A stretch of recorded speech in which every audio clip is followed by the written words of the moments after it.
Ancora benvenuti qua sul circuito di Busca per comparare le novità di quest'anno di casa BMW M, in particolare l'attesissima, la nuova M2. Perché al plurale? Perché ci sono differenti versioni. In particolare il cambio manuale a 6 rapporti, tanto atteso che ritorna questa volta ordinabile su questa vettura, così come il cambio automatico M Steptronic a 8 rapporti che viene ereditato dalle più grandi BMW M3 ed M4. E poi là dietro abbiamo una vettura molto particolare. Della precedente versione di M2, la migliore, la CS, la versione più estrema, limitata, performante, quella con il motore più potente da 450 cavalli, che è qui disponibile per una comparazione. La versione ordinaria della nuova BMW M2 saprà superare la versione migliore, più competitiva della precedente M2? E poi rispondiamo anche ad altre domande dal punto di vista tecnico. Come si rapporta questa BMW M2 rispetto ad esempio alla BMW M3 o M4, dalla quale eredita prima di tutto il propulsore, il mitico S58, questa volta da 460 cavalli ma sempre 550 Nm di coppia. E tanta tecnologia, a cominciare dalle sospensioni, gli ammortizzatori a controllo elettronico adattivo M, così come il differenziale autobloccante posteriore attivo con ben 10 step che abbiamo già visto sulle sorelle maggiori. Davvero interessante questa comparazione, anche perché parliamo di una vettura da un passo più corto di 111 mm. È una vettura che comunque rimane 214 mm, per fortuna aggiungo, più corta della sorella maggiore, la BMW M4. Quindi questo trapianto di tecnologia su una vettura sulla carta più piccola, più reattiva. Tutto perfetto tranne il peso, che non è leggerissima, 1725 kg, un po' un trend che abbiamo visto sulle vetture attuali. Un bel video con tante storie da raccontarvi, insomma.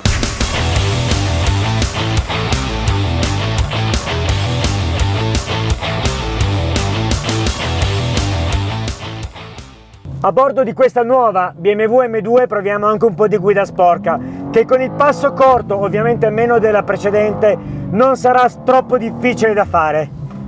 Seconda marcia, prima curva qua.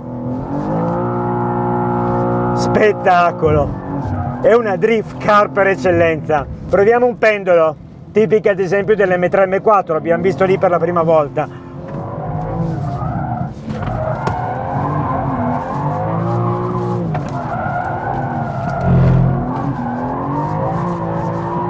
Ma come si fanno i pendoli con questa macchina? Ditemelo, come si fanno? Eccellenti! Stiamo scaldando la pista, che spettacolo di vettura!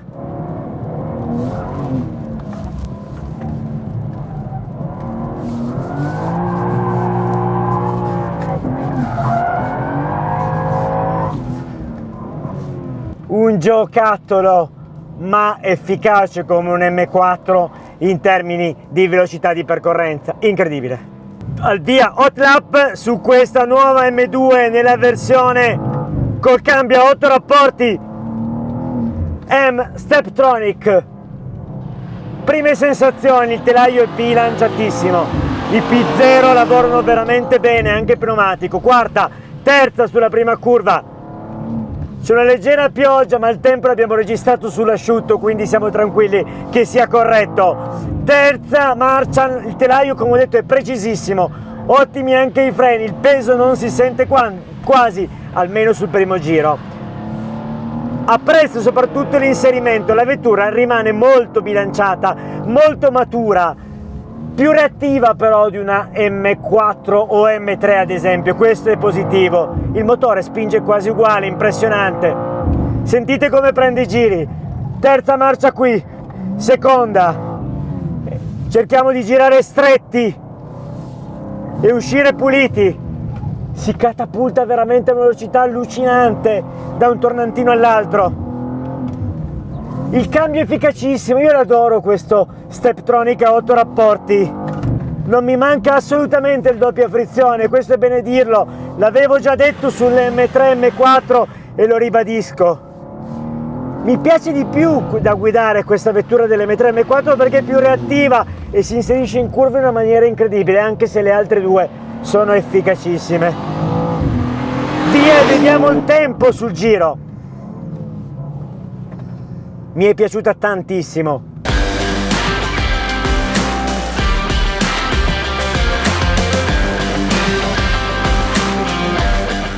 E adesso proviamo anche con la manuale un po' di guida sporca, non credo che ci siano grandi differenze perché la marcia più utilizzata è la seconda e rimane, e infatti non le vedo per nulla. Però qua il drift è venuto meglio, molto meglio, che strano.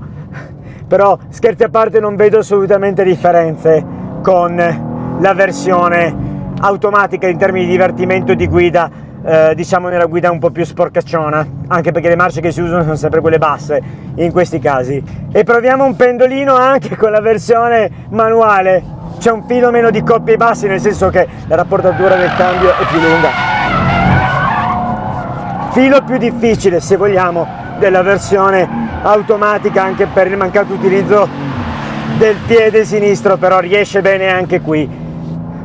Ho dovuto impegnarmi un filo di più, c'è meno coppie bassi, chiaramente il rapporto probabilmente è un filo più lungo. E vediamo come va invece la versione manuale di questa nuova M2 alla prova dell'hot lap, del giro veloce, rispetto alla versione automatica. Mi accorgo subito l'utilizzo del cambio inferiore perché i rapporti sono più lunghi, quindi usiamo molte meno marce. Qui era quarta, invece teniamo la terza, quindi ogni tanto c'è una marcia in meno sul circuito.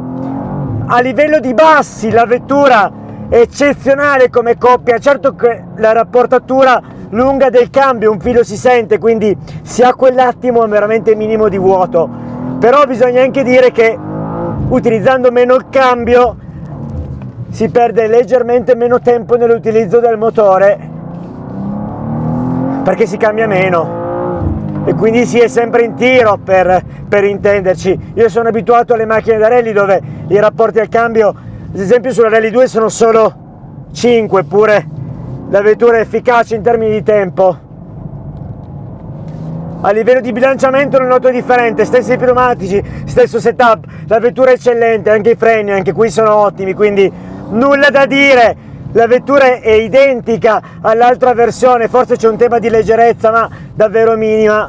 A livello di tempo si usa meno il cambio, questo sì, un po' è anche meno divertente, però oggettivamente il cambio manuale ha il suo perché in termini di coinvolgimento. Sembra andare meno forte, ma il tempo sono convinto non sarà distante. Che bella questa M2, anche in versione manuale, difficile scegliere, molto difficile. La mitica M2 CS questa volta in versione manuale, super rara, super collezionabile.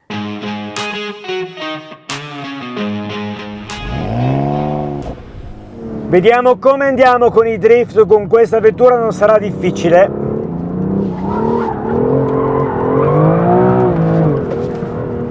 Come detto non è difficile pendolare, però di traverso è più difficilmente controllabile rispetto alla M2 attuale. Vediamo un pendolo, via.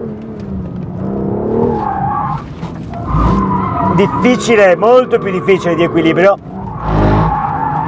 però riusciamo bene, molto bene. Ci è piaciuto, direi molto bello. Al via hot lap con questa M2 CS, proviamo la differenza.